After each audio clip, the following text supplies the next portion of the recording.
So here we are with episode 17 of the Apothecary Diaries. Last episode was yet another mystery of the week, so we'll just have to see what's going to happen in this episode. If you guys like the video, like the video. If you dislike it, dislike it. I do have my full length up on Patreon and early access on the YouTube memberships. Other than that, let us get started.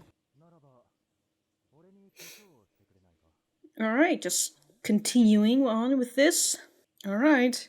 Gotta put makeup on you. It's also nighttime too. Like, what are you doing? Silly wars. Ain't that all, huh? What, he's gonna start World War?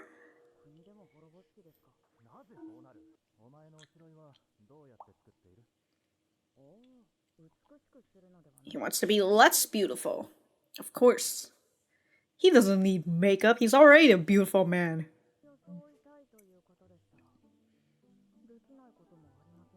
If you want to be a commoner. Trying to disguise himself as a commoner.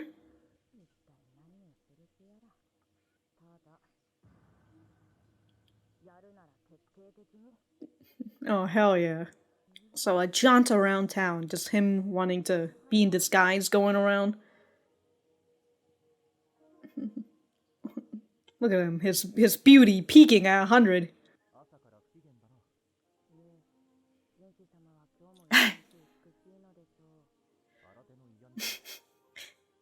It's the truth, but also in disgust.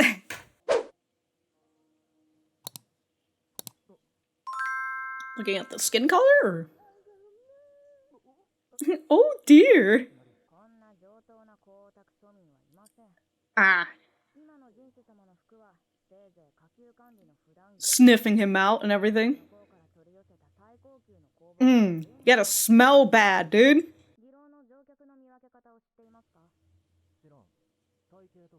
The way they smell. Alright. Wow, most new visitors are shooed away. So, okay, so he wants to go. Okay.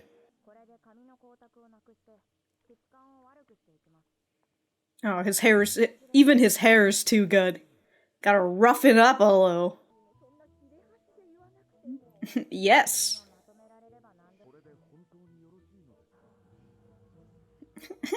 Ew, stinky. Good enough.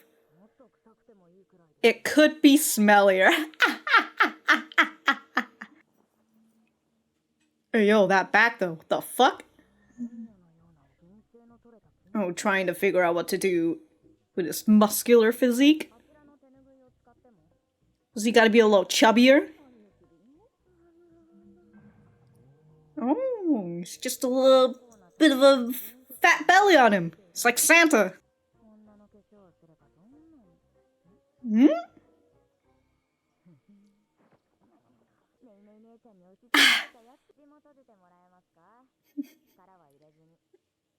Oh, doing a little prank.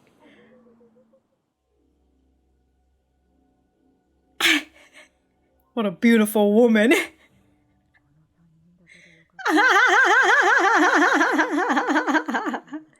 Yeah, the nation would have been in war. Oh, he's been... The sword?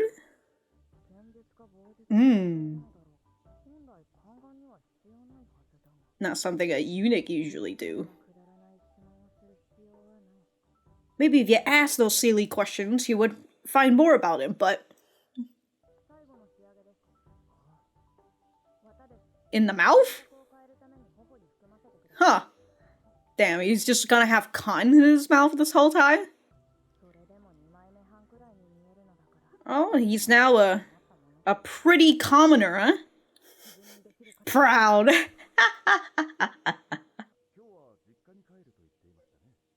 Oh, is Jinshi following? I've never seen... Uh-oh.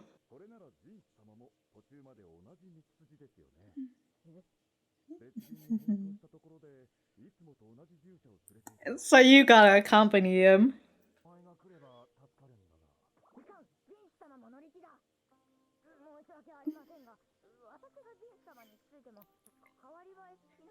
Well, you know, what if something bad happens to his makeup? I'm also known as your... Understandable, but... Why don't you also wear a disguise? Oh! Oh, it's time for you to put on makeup.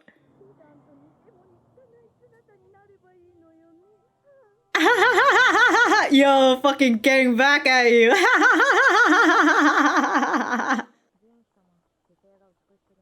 Slouch a little bit more, why don't you? Alright, what's your name? Yeah. Who are you? Chinka?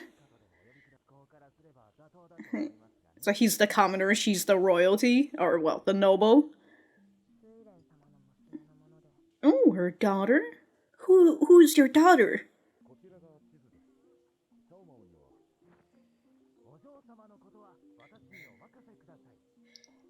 I get to play the servant for today. Yes! No? Jinka. It's just... No, yeah. Slouch, my guy, slouch!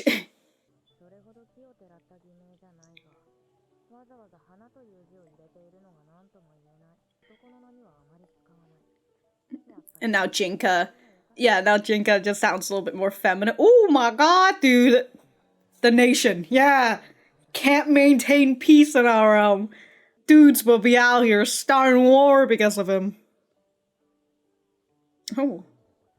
He has to follow them.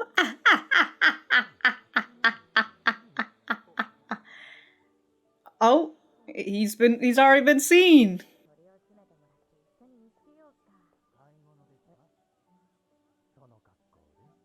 In that outfit? A little pouty. Ugh. Well, you're going to a restaurant anyways.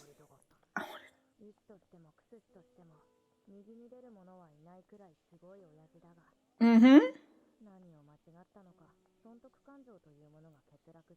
Maybe he just loves the craft.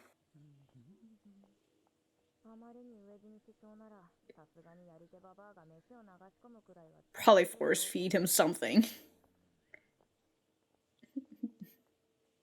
Why, you being ignored? Jinka? He's just out here. Because there's nothing to discuss. Are you saying I'm boring? Oh, chicken skewers. Damn, that looks good, bro. Oh. Oh. I just got caught in the mouth, I forgot. Then I remember at camp.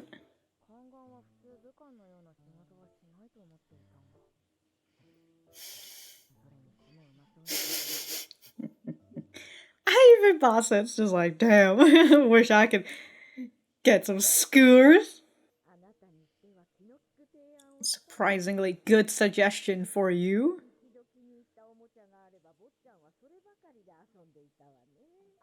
Still consider Maomao's her favorite toy. To find him a new toy to get him to settle down somehow.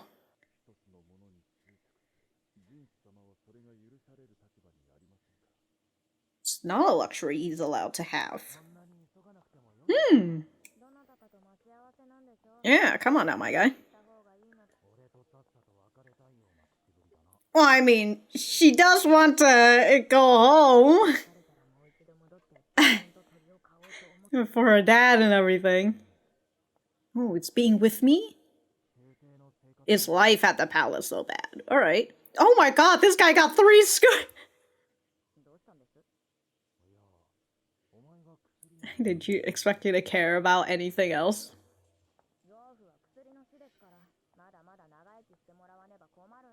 Yeah, it's for my sake as well. Wow. Wow. Yeah. And then he got kicked out of the palace. Only the chosen by the empire. Questions, questions.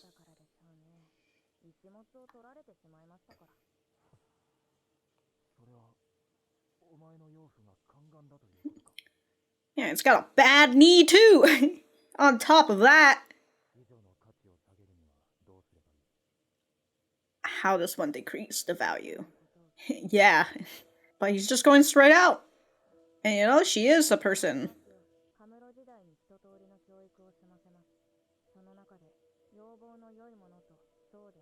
And doth without. Sag. Until they're brought out. Okay. That's the whole point of.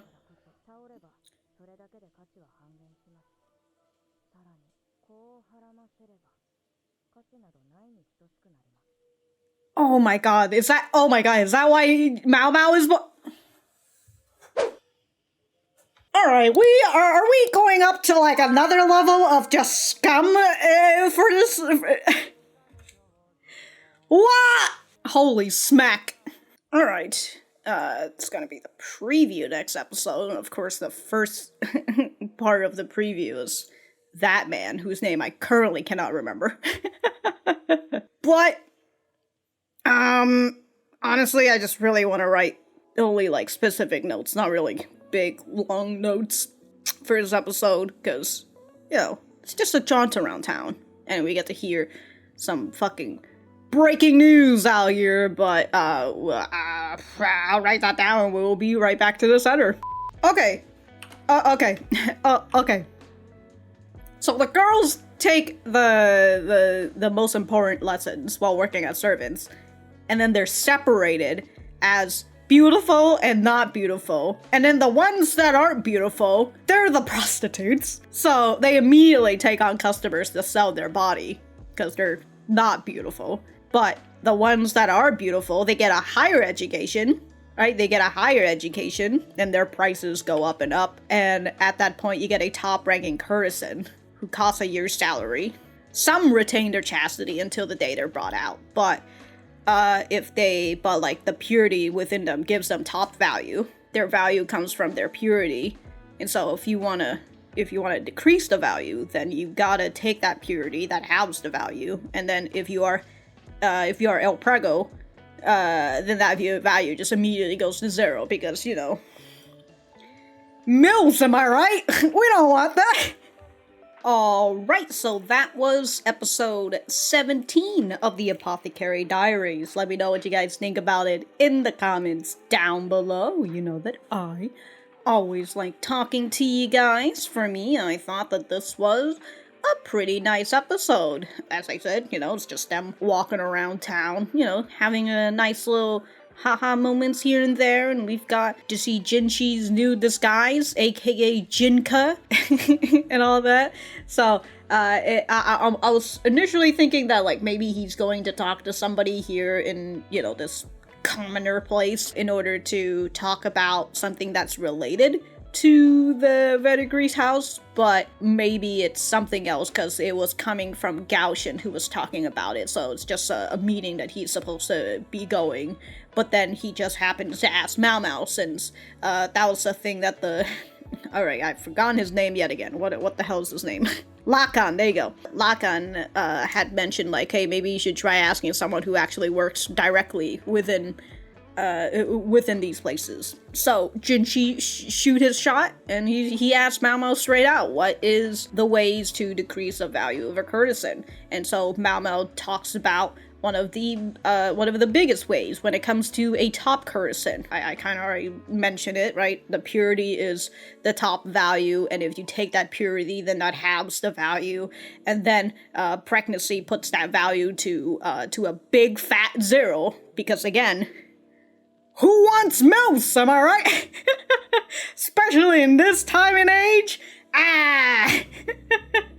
Virgins only. So that gives a lot of implication on who's Maomao's father is, considering that he's out of the picture, and Maomao, who we assume is Maomao's mom from the last time Lakan had mentioned this courtesan, that she's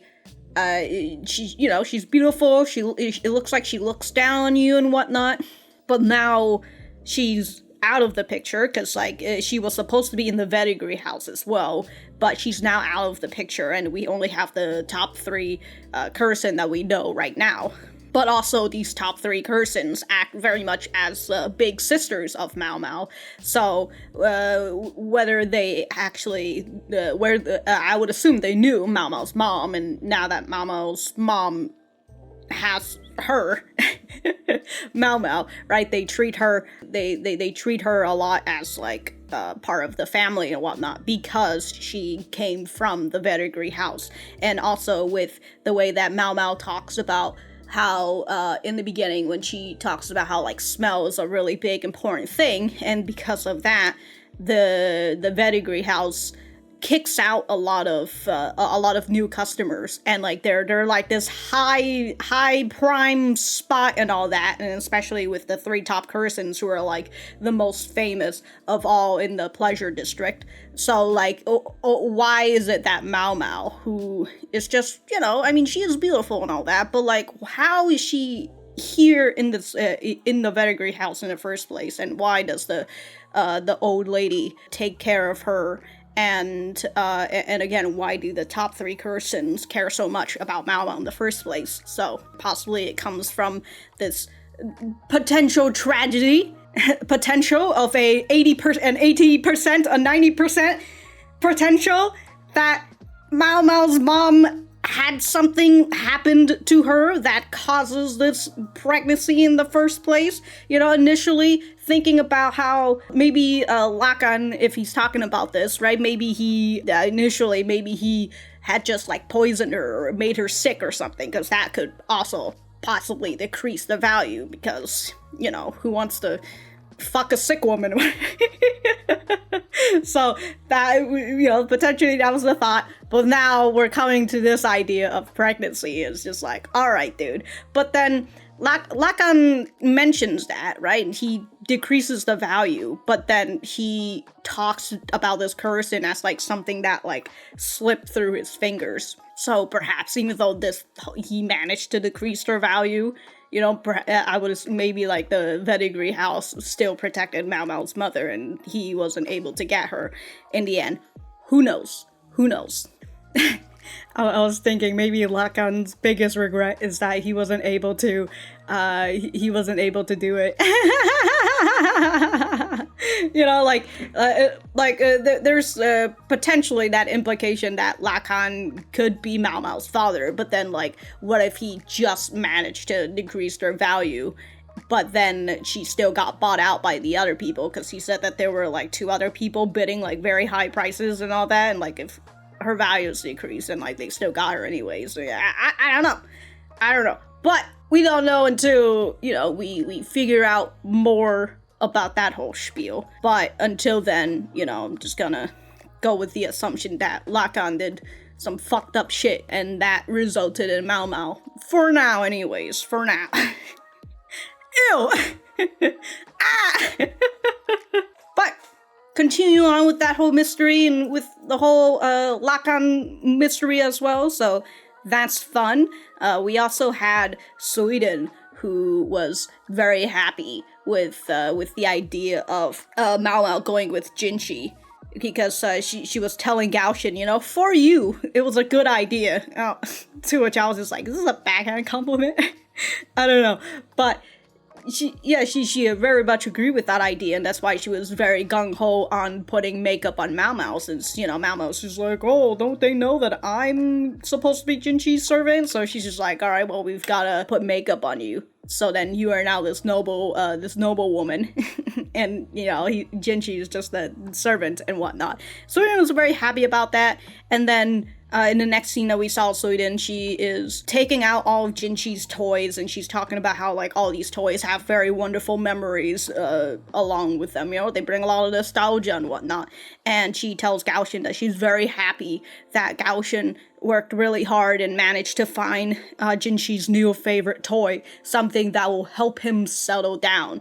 And it's just kind of like, ugh, like, Gaoshin had also think about that too, right? The fact that Maomao is Jinshi's favorite toy. Despite them, you know, being rather nice people, the way that they think about Maomao is not that she's her own person, but she is Jinshi's new favorite toy. And it's just like, all right, dude, like, you know, Maomao's got her own personality and everything, you know? She's not just somebody's favorite toy. But it really blends into the whole idea of, like, courtesans and whatnot, right? They're here for the pleasure, and they're here for men to settle down on whatever primal instinct that they have or something, you know? So it's kind of like that, and you know, with courtesans, perhaps the men who come there, they don't really see them as people, right? They just see them as something, as like a tool of relief or whatever. So in that way, right, the way that Suiden and Gaoshin talks about Maomao like she's a toy, it's very fitting. But, like, come on now, dog. The final point that I wanted to mention is Maomao's increasing worries about her father, her adopted father anyways, right? She cares very much about him, and it kind of feels like that. Well, one of the first thing that she thought about when she got kidnapped initially was that, oh, I hope my dad will be fine. You know, I hope that nothing bad happens to him or whatever. And so it's a constant thought that she always has. It's like, how's my dad doing? I hope he's eating well. I hope he's doing fine, right? He's an old man, and he lives in this fucking shack. And I feel like that worry increased the moment she found out that he used to be living in the top luxury. He used to be like the top apothecary that was helping out with the birth of the Empress Dowager and whatnot. So he was way up there, but then he got kicked out, his knee bone got removed, and also since he was traveling to the west, the Empress Dowager, the Emperor's mother, made him a eunuch. And it's just like, all right, dude, like, what the absolute fuck? Like, don't you think, in its own way, don't you think that somebody like her father, Maomao's father, adoptive father, I currently can't remember his name as well. I'm forgetting all these dudes' names. Like, don't you think that it would be better for him to pass on his seed and whatnot, you know, his lineage, instead of just cutting it out immediately if he's such a talented man? But it's whatever, you know, whatever. Don't want him to be spreading his seed to the west or something. Can't have the west have his seed. Yeah, that's, we learn a little bit more about him as well. And again, Maomao's increasingly worried about her adoptive father, and how throughout the previous episodes, and also the last episode as well, where she initially thought about, like, the whole family stuff in the mystery of the week, you know, she's like, family stuff, whatever, I don't care about that. But speaking of family, speaking of fathers, right, she goes and she advertises her dad's business, kind of the same as when she was advertising the business to that one guy who she met before, the guy who, what the heck is his name?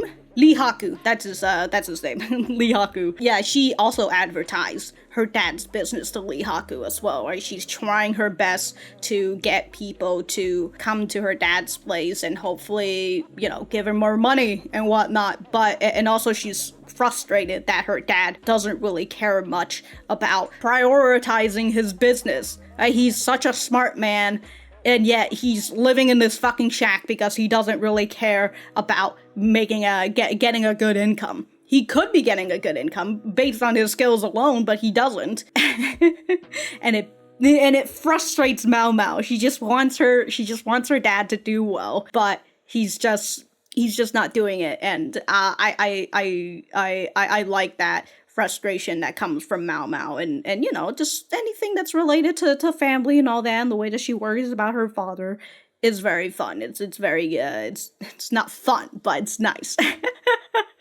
Kind of like with Jinshi talking about like, oh, he said something about like you care about your father or whatnot, and Maomao's just like, yeah, well, he's also my teacher, so I need him alive. He needs to teach me more lessons and whatnot.